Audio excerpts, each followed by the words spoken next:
Imaginez une concentration si profonde que les heures semblent être des minutes et que rien, absolument rien, ne peut vous en détourner. Les mêmes 3 techniques apparaissent dans chaque tradition orientale, des samouraïs aux moines Shaolin. Ce sont des pratiques que j'ai retrouvées dans plus de 200 vidéos et que j'ai unifiées sous le nom de Senshin-Do. D'ici la fin de cette vidéo, vous saurez exactement comment éliminer les distractions et atteindre une concentration plus profonde que vous ne l'auriez jamais cru possible. Nous allons couvrir 4 étapes simples qui permettent cette transformation. Et tout commence par la correction de l'unique erreur que tout le monde commet.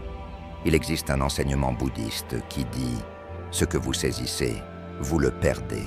Plus vous serrez l'eau dans votre poing, plus vite elle s'échappe de votre main. » Ceci explique parfaitement pourquoi la concentration semble si difficile. On nous a enseigné la mauvaise approche. Pensez-y une seconde. Lorsque vous devez vous concentrer, quel est votre instinct? Forcer, pousser plus fort, lutter contre la distraction. Mais les maîtres orientaux ont découvert, il y a 2000 ans, que l'attachement à la concentration tue la concentration elle-même. Ils appelèrent cela shuchaku, l'attachement destructeur. Voici ce qui se passe réellement dans votre cerveau. Lorsque vous forcez la concentration par la volonté, votre cortex préfrontal brûle du glucose comme un moteur de fusée. Les scanners cérébraux le prouvent. En quelques minutes, cette partie de votre cerveau est épuisée. Votre concentration ne s'estompe pas lentement. Elle s'effondre d'un coup. Un maître zen l'a parfaitement formulé. L'esprit est comme de l'eau boueuse. Si vous la laissez tranquille, elle s'éclaircit d'elle-même. Si vous l'agitez, elle restera trouble à jamais. C'est l'agitation qui est le problème, pas la boue. C'est le fait de forcer qui crée le chaos. C'est la raison pour laquelle les moines peuvent méditer pendant 12 heures d'affilée. Ils ne sont pas des surhommes dotés d'une volonté infinie. Ils ont découvert quelque chose que nous avons manqué. Ils ont compris que la guerre contre la distraction se gagne en ne combattant pas. Cela semble paradoxal, et ça l'est. Pensez au sable mouvant. Tous les guides de survie disent la même chose. Ne vous débattez pas. Étalez votre poids. Bougez lentement. Travaillez avec la physique. Lutter ne fait que vous enfoncer plus rapidement. La concentration suit exactement la même loi. Dès l'instant où vous luttez pour l'obtenir, vous créez la résistance même qui la détruit. Les samouraïs le comprenaient profondément avant une bataille. Ils ne se gonflaient pas d'énergie. Ils ne forçaient pas leur attention. Ils pratiquaient ce qu'ils appelaient mushin, l'esprit sans esprit. Un état où la concentration se produit naturellement, car il n'y a aucun attachement à elle.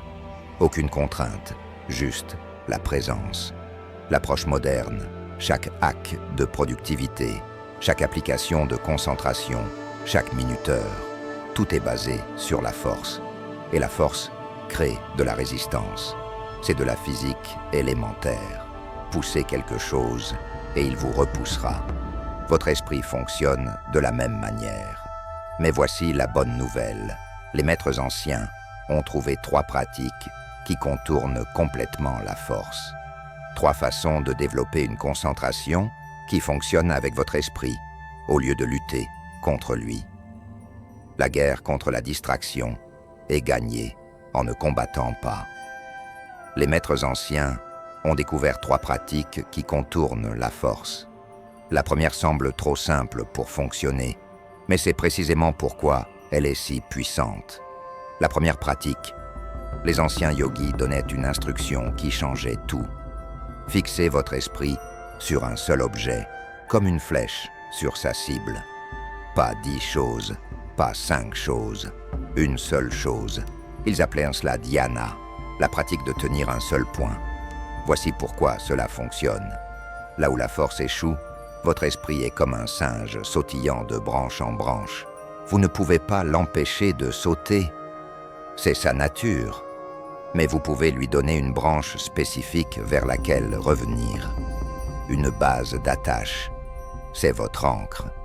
Miyamoto Musashi, qui n'a jamais perdu un seul duel en 60 combats, fixait la pointe de son sabre pendant des heures.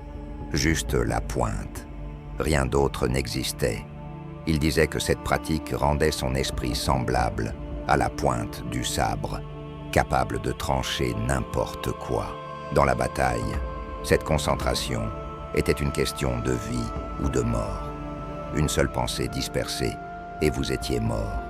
Les moines bouddhistes utilisent de différentes encres. Certains comptent les respirations, d'autres répètent des mots sacrés. Certains fixent la flamme d'une bougie, mais le principe ne change jamais. Un seul point, un engagement total, comme une montagne qui ne bouge pas, peu importe la force du vent qui souffle. Un maître samouraï l'expliquait ainsi. Au combat, le guerrier qui regarde tout ne voit rien. Le guerrier qui regarde une seule chose voit tout. Votre attention est identique. Dispersée, elle est inutile. Concentrée sur un seul point, elle devient une arme. Voici ce qui se passe dans votre cerveau.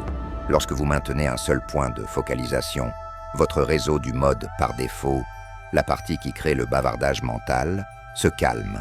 Les scanners cérébraux montrent que l'activité passe de régions dispersées à une seule zone concentrée. Vous êtes littéralement en train de vous recabler, passant du chaos à la clarté. La clé n'est pas ce sur quoi vous vous concentrez, c'est la pratique du retour. Chaque fois que votre esprit dérive et que vous le ramenez à votre point choisi, vous développez un muscle mental. C'est comme un épéiste qui pratique la même coupe 10 000 fois, jusqu'à ce qu'elle soit parfaite. Choisissez votre encre en fonction de votre vie. Si vous travaillez avec vos mains, faites d'un mouvement spécifique votre point d'ancrage. Si vous écrivez, choisissez un mot sur lequel revenir entre vos pensées. Si vous êtes dans la vente, choisissez une phrase qui vous centre avant chaque appel. C'est le principe du maître, appliqué à votre propre champ de bataille. Mais voici ce dont les textes anciens nous avertissent. La concentration sur un seul point, utilisée seule, devient rigide. C'est comme un sabre qui est dur, mais cassant, solide, jusqu'à ce qu'il se brise. Les samouraïs l'ont découvert au combat. Une concentration parfaite pouvait se briser à la seconde où quelque chose d'inattendu se produisait. C'est pourquoi ils ont développé la deuxième pratique, quelque chose qui maintient la concentration forte, mais flexible, comme l'eau. La deuxième pratique, il y a un dicton zen. Sois comme l'eau, présent partout, attaché nulle part. C'est toute la différence entre la concentration d'un amateur et celle d'un maître. L'une est rigide, l'autre s'écoule. Pensez à la dernière fois que vous avez été parfaitement performant sans même essayer. Peut-être en faisant du sport, peut-être lors d'une conversation ou au travail. Tout s'est mis en place. Le temps a disparu. Vous ne forciez rien.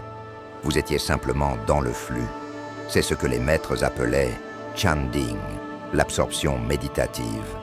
Vous l'avez déjà ressenti. Rappelez-vous d'une fois où vous étiez tellement absorbé par quelque chose que vous avez levé les yeux et que des heures avaient passé. Ce n'était pas vous qui forciez la concentration. C'était votre esprit qui entrait naturellement dans cet état de flux. Les maîtres ont simplement appris à y accéder sur commande. Regardez n'importe quel boxeur d'élite. Le combattant raide se fait mettre KO. Celui qui s'écoule comme l'eau est intouchable. Ali l'appelait « voler comme un papillon ». Bruce Lee disait « sois l'eau ». Ils avaient redécouvert ce que les anciens guerriers savaient. La rigidité, c'est la mort. Le flux, c'est le pouvoir. Voici le paradoxe que la plupart des gens manquent. Il existe deux types de concentration. La concentration forcée, celle qu'utilisent les débutants. Elle fonctionne peut-être 1 heure avant de s'épuiser. Et puis, il y a la concentration acquise, celle que les maîtres développent. Elle vient après que vous ayez pratiqué la concentration forcée suffisamment de fois pour que votre esprit apprenne à s'écouler naturellement. Un maître samouraï l'expliquait ainsi. Le jeune guerrier serre son sabre si fort que sa main tremble. Le maître le tient comme un oiseau, assez fermement pour qu'il ne s'échappe pas, assez lâchement pour qu'il reste vivant. Il en va de même pour votre concentration. Serrez-la à mort, et elle meurt. Tenez-la légèrement, et elle vous servira pour toujours. Pensez à la conduite. Vous souvenez-vous de vos débuts?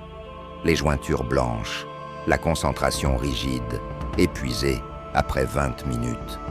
Aujourd'hui, vous pouvez conduire des heures durant, en parfaite concentration, sans effort. Vous n'êtes pas attaché à la concentration, vous êtes juste présent. C'est la transition de la force au flux. Cela s'applique à tout dans votre vie. Cette présentation au travail. Arrêtez de vous agripper à chaque mot. Cette conversation difficile. Arrêtez de forcer chaque réponse. Plus vous serrez, moins vous êtes performant. Les maîtres savaient que la performance vient de la présence, pas de la pression. La différence entre tenir la concentration et être tenu par la concentration est fondamentale. Quand vous tenez la concentration, vous la contrôlez. Quand la concentration vous tient, vous êtes piégé. L'une est la liberté, l'autre est la prison. La plupart des gens sont prisonniers de leur propre concentration. Regardez un maître artisan travailler, un forgeron à sa forge. Les heures passent, comme des minutes. Il ne force pas sa concentration. Il a fusionné avec la tâche. Ce n'est pas la concentration tendue d'un étudiant. C'est l'absorption profonde de quelqu'un qui a transcendé l'effort. C'est ce que les athlètes appellent la zone. Ce que les musiciens appellent être dedans. Ce que les guerriers appelaient l'esprit sans esprit. C'est la concentration sans la lutte de se concentrer. Vous gagnez cela en traversant la concentration forcée tellement de fois que votre esprit en finit par dire « ça suffit » et bascule dans le flux. La transition se passe ainsi. D'abord, vous forcez et vous échouez, encore et encore. Votre esprit lutte. Puis un jour, quelque chose change. Vous arrêtez de vous battre et vous commencez à suivre le courant. Non pas parce que vous avez abandonné, mais parce que vous avez enfin compris que la rivière n'a jamais été votre ennemi. C'est l'état de performance ultime. Mais la vie moderne est conçue pour le détruire. Un seul email, une seule notification, un seul message, et le flux est mort.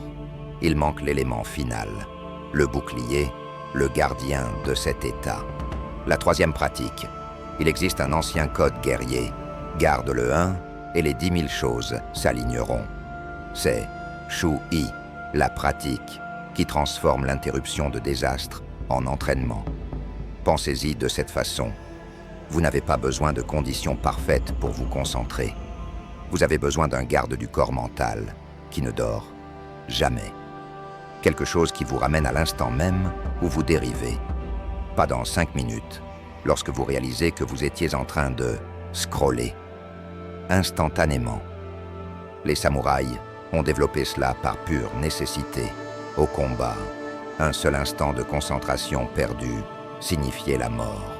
Ils ne pouvaient pas se permettre de dériver, même une seconde. Alors ils ont construit ce qu'ils appelaient Zanshin, l'esprit qui demeure, la partie de la conscience qui reste vigilante, même au cœur de la concentration la plus profonde. Voici comment cela fonctionne. 3 étapes qui deviennent un seul réflexe. Premièrement, remarquer, saisir l'instant précis où vous réalisez que vous avez dérivé. La plupart des gens mettent des minutes, voire des heures, à le remarquer. Les maîtres le remarquent en quelques secondes. Ce n'est pas un échec, c'est le système qui fonctionne. Deuxièmement, relâcher, sans drame, sans autocritique. Pas de « oh, je suis tellement nul en concentration ». Juste relâcher, comme si vous lâchiez un charbon ardent. Le maître zen disait « quand vous remarquez vos pensées, c'est l'éveil. Le fait de remarquer est la pratique. » Troisièmement, revenir. Revenir à votre point d'ancrage de la pratique numéro 1. revenir à votre état de flux de la pratique numéro 2. Mais voici la clé. Vous revenez sans émotion, sans frustration, sans jugement. Juste un retour mécanique, comme l'aiguille d'une boussole qui revient au nord. Josh Waitzkin, le prodige des échecs, a écrit à ce sujet dans L'art d'apprendre. Il ne pouvait pas s'entraîner parce que sa sœur jouait de la musique dans la pièce à côté. Ça le rendait fou. Il sortait en trombe, exigeait le silence, suppliait ses parents pour avoir des conditions parfaites.